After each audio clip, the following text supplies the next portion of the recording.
1989 was a monumental year for many reasons.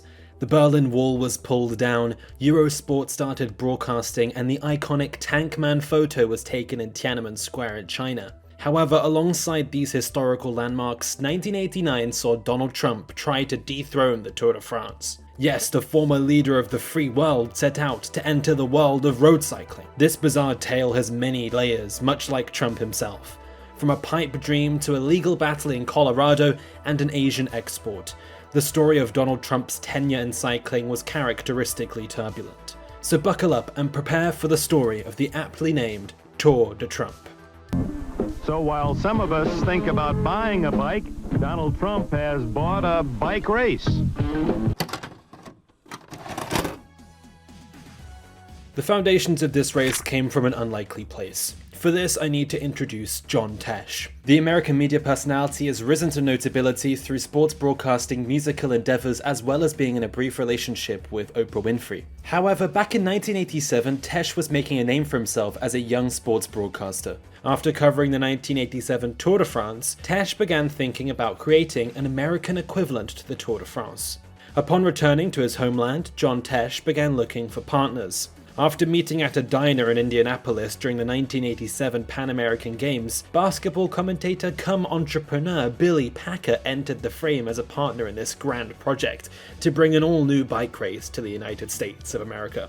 Packer and Tesh's initial plan was to focus on New Jersey, with the parcours stretching from Manhattan to Atlantic City. Packer, who at this point was anchoring the project, gave the race the working title of Tour de Jersey. There, the hunt began for a sponsor to make this idea a reality. The initial aim was trying to search out for a sponsor based in the casino outpost of Atlantic City, where the race would finish. By networking his way through Atlantic City millionaires, Packer soon found himself with the opportunity to meet a certain American business tycoon who owned a casino in Atlantic City. Yes, Donald Trump. Before the meeting with Donald Trump, Packer recalls saying, "If he asks me what's the name, I'll say Tour de Trump." However, despite not coming from a cycling background, the former president warmed to the idea. The New York Times stated that just 20 seconds after hearing the name, Trump was wholly convinced. After Packer submitted a full report on the project, Trump sealed the deal and became the title sponsor of the race that would soon be called the Tour de Trump. However, Trump saw room for the race to be more ambitious, with the American cycling market growing as a result of professional success in Europe courtesy of Grand Tour winners Greg LeMond and Andy Hampstead, as well as increased television coverage. Trump thought this project had legs. More sponsors came on board and the plans for the race expanded, breaking the original mold of the Tour de Jersey. This ambition came at a cost, however. Over in Aspen, Colorado, Trump's legal team were about to strike. The local event, titled the Tour de Rump, received a cease and desist. The reason? It sounded too close to the Tour de Trump. The Aspen Times wrote that Trump's counsel declared that the race's name constitutes trademark infringement, unfair competition, and false designation of origin, all in violation of applicable federal and state laws. So with the Tour de Rump out of the way and the route set to begin in Albany, New York, the Tour de Trump was rolling. Tour de Trump stands ready to take its place alongside the great classics of Europe. But unlike those European races, this event has no history. It's creating its own history as we speak. And the man who has put his name on the event is Donald Trump. The grand départ of the inaugural Tour de Trump was scheduled for May 1989 in Albany, New York. By guaranteeing a big prize pot in a prime slot of the cycling calendar, the momentum was there. Tour de France winner Greg LeMond's attendance also turned heads in the run-up to the race's opening prologue. U.S. star Greg LeMond to center stage, the only American ever to win cycling's crown jewel, the Tour de France. In an interview with NBC on the eve of the inaugural race, Donald Trump was confident that the Tour de Trump will become the equivalent to the Tour de France. We'll make this the equivalent of the Tour de France. I can't say we're going to make it more, although in theory you can also say that we have many more people, so you in theory could make it more. But I would like to make this the equivalent of the Tour de France. However, in that same interview, Donald Trump said this. Do you see Donald Trump in politics? I don't see myself as a politician. I, Donald John Trump, do solemnly swear. Touché, sir, touché. However, the racing spoke for itself. A relatively strong field of riders departed on this 10-stage long route through 5 states. All went swimmingly, and the race seemed to be a hit, even if protesters tried to steal the spotlight from the race's namesake, Donald Trump.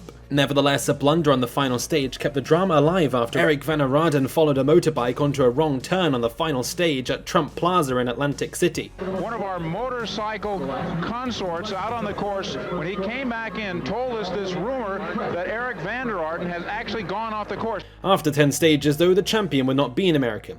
Instead, Norwegian Dag Otto Lauritzen added the Tour de Trump trophy to his palmarès alongside an Olympic medal and a Tour de France stage win. Now I wonder which one looks the best in history.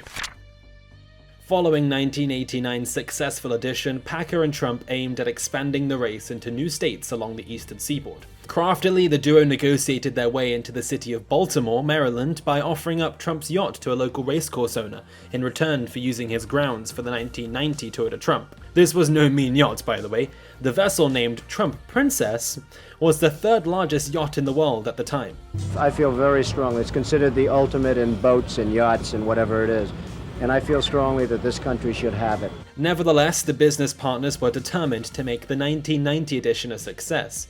The 1990 Tour de Trump attracted an even more star-studded lineup, with American and Canadian stars on the start line in Wilmington, Delaware. That year's race was also heralded a success as the race expanded to 13 stages, moving one step closer to the European Grand Tours. The race went smoothly with a number of stellar stages, all broadcast onto American television via NBC. The stages were getting vanquished by a wide variety of names, from a Russian amateur to a Tour de France stage winner. However, after a strong performance on stage 8 to Eastern Pennsylvania, Mexican Raul Alcala became the race leader. He went on to win the race, claiming the second Tour de Trump. I guess this is somewhat ironic given Trump's future policies about Mexico. We're going to build a wall. It's going to be built. However, the 1990 GC winner of Raul Alcala would go down as the last winner of the Tour de Trump. The former president pulled out of the venture that year, citing financial problems. Suddenly, disaster.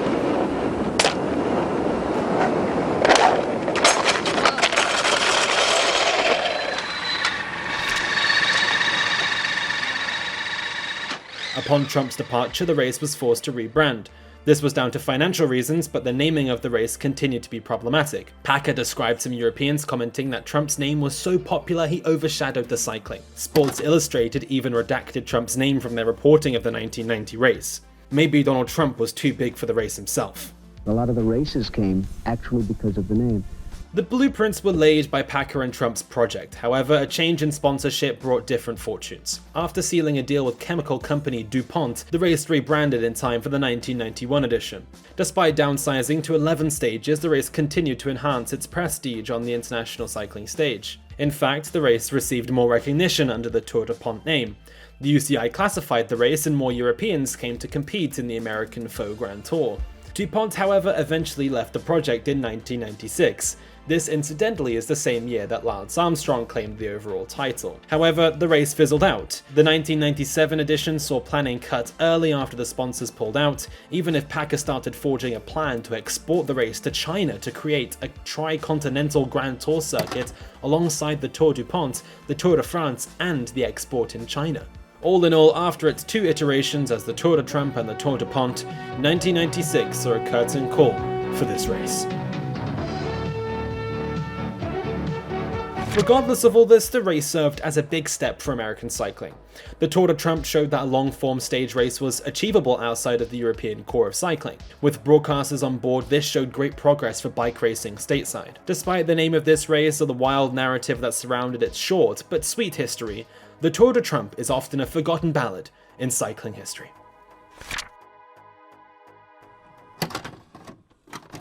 Well, that was the short history of the Tour de Trump.